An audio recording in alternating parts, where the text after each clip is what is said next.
Hello, this is Pamela, the Stampin' Pink Rose, and I'm an independent Stampin' Up! Demonstrator. And this is a card fold today.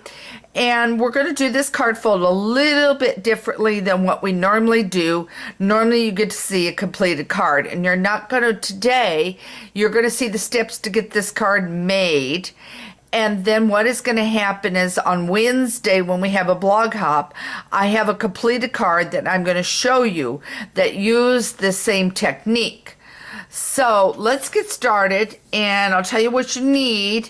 And then this is a great card because you can use it as a birthday card, a get well card, a Christmas card, whatever you want it to be. So it's a good generic fold that way. Okay, I've got a piece of white paper here. I have got my trimmer here, and I have already pre-cut with my Big Shot the labels, lots of labels. And I used the largest one and the next largest. So it takes those two is all you're going to need. You're going to cut those out, and you're going to cut them out 3 times. So you could use white. You could use the pink. Now notice this one's got it cut off the top and everything, or the bottom. Don't worry about it. I'll show you what's going to happen. So that's why I didn't recut it. So you've got, you could cut it in a colored cardstock. I'll try that again. Or a white cardstock. I grabbed some scrap paper. I think it was out of the old birthday that's retired out. I grabbed it, and I cut 3 of these in the smaller size, which is the size 1 down. Okay? Now I'm going to lay this aside. Okay. Then what you're going to do is take each of these, and you're going to adhere them to your labels, just like this. Okay? I know you're probably trying to figure out what am I up to. Okay, and then you're gonna, I'm hoping I do not run out of adhesive over here. Okay, and this is what I've done on each one of these. Okay. Okay. Okay, so now you have 3 of these. Okay, then you're going to lay this aside for a moment. You're going to bring this in, and I'm hoping I brought out a long enough piece. Yep, I did. You want a piece, and you can make this at 1 inch. You can make it 1.5 inches, 1 3/4 inches. However thick, however long you want, however wide you want it to be.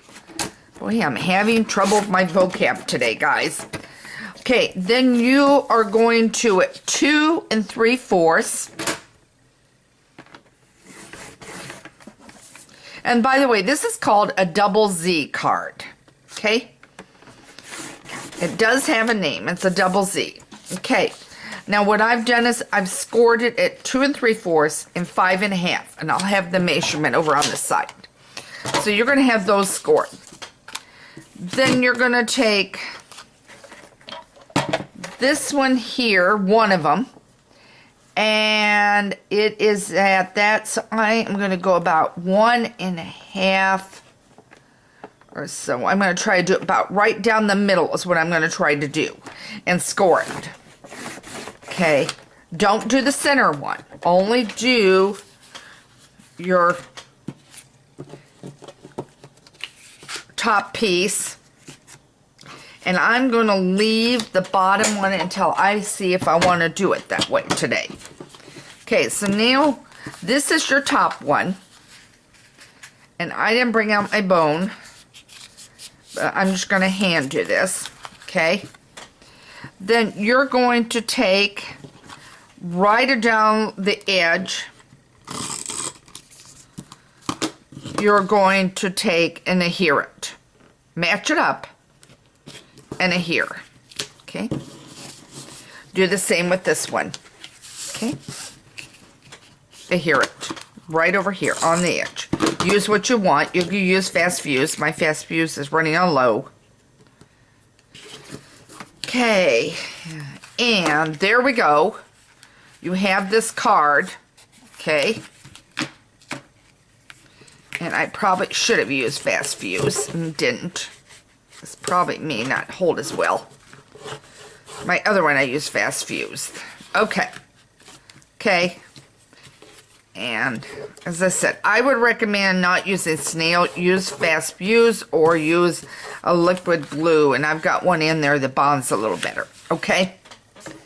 Then I've got this now. You can decorate as you want. You can put a birthday cake on it. Whatever you want to decorate, decorate it.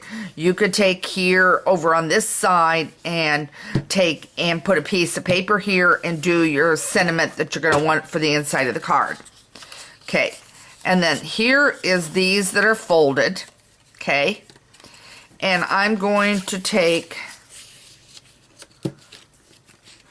and you want it as long as the card is, or a tad longer, okay? And you're going to take, and you're going to adhere the end on one and the end on the other, okay? Oh, and I forgot to do one other thing.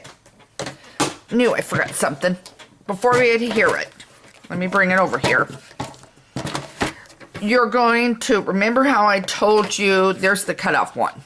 Remember how I told you that that one was cut off on the end when I ran it through? Okay, you're going to want to bring it so, and I'm going to look. Yeah.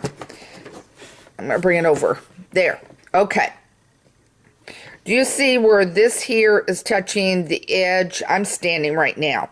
Where it's touching the edge right in the groove. Line it up so that they're all that way. So they're right in the groove, okay? And then you're going to take your cutter and you're going to cut, okay?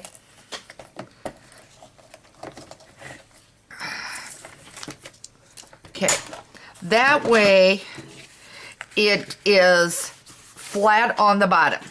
Now go back to this piece. You're going to take this piece here and this one here, and you're going to adhere it on each end, and now you've got to fold. You see this now? Well, stand up, make sure you're seeing this. I'm going to lay it down a little bit. I'm going to bring it at an angle. Do you see how it's folded? Now you can decorate it as you want. Bring it over. If you want, you can bring this over and bring it closed. Okay, however way you want to do this to close it up so it fits in your envelope, okay? But you've got this as a double Z now. And what you can do is decorate it as you want across. Maybe you want to put candles across here, and maybe you want to put a cake here. But whatever way you want to decorate it. Now, you can have this piece narrower if you want. If you want to bring it down to an inch, you can bring it down to an inch. I think I did about 1.5 inches, and I think I would prefer maybe 1 1/4 inches on this. But it will vary on which card you're making and how you're doing it. But again, this uses the lots of labels to make your card into a double Z fold, and then you can decorate it. So now, stay tuned on Wednesday, and you will see on the blog hop my completed card. It's not the same print as this, it's a different one. That you will see my completed card on how I did it as a double Z, and I made it a special card. So again, this is Pamela, the Stampin' Pink Rose. Check out my blog, stampinpinkrose.com. That's where Stampin' ideas are always in bloom, and I'm often wondering what you have blooming. Please feel free to share what you are creating. I would love to hear from you. I have a Facebook page, Stampin' Pink Rose. You can always respond over there. If you would like to order lots of labels or any other Stampin' products, scoop me an email or Pamela at Stampin' Pink Rose, or you can order directly on my DBWS site, which is the Pink Rose, any of the products. Again, have a great day, and thanks for joining me today as we have some more fun stamping.